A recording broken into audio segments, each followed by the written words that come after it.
how I'm teaching my kindergartner and preteen the difference between healthy versus unhealthy relationships and why I frame it this way. I'm Francesca, mom of two who holds a master's in forensic psychology, worked in law enforcement intelligence, and founded an anti-trafficking mental health nonprofit that serves survivors as young as 2 years old. If you tuned into my last video, I shared how I teach them about safe versus unsafe people.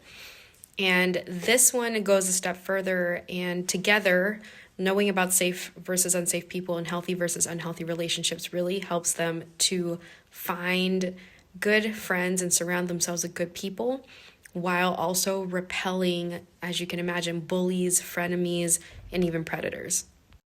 So one of my favorite things to do is to use books, shows, movies, songs that they already enjoy and kind of just make little comments pointing out red or green flag behaviors.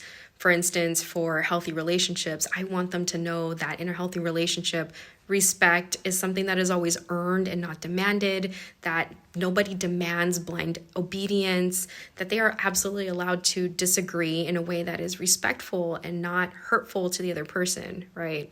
If you think about toxic relationships, none of those things are present. There's always like this cycle of abuse and violence and then making up and all of that. So this also protects them from falling into a pattern like that, which is really, really common in music and movies. When my older kid and I were listening to Stay by Justin Bieber, and I remember pointing out like, oh man, that's messed up. He basically just admitted that he knows he's lying. He knows he's not going to change, but he's lying anyways because he doesn't want her to leave.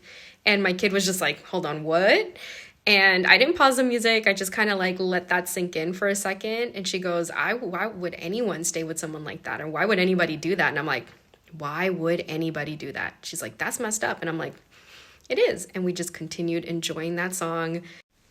Because the thing is, it is impossible to prevent our kids from coming across content that's toxic. Like, it is a lot harder to find examples of healthy relationships and safe people in mainstream media. But if we teach them how to pause, how to consider the content that they're consuming, then they have the ability to filter out. Like, oh, I really like this song. It's super catchy. And also, yikes, that's super red flag behavior. I would never, right?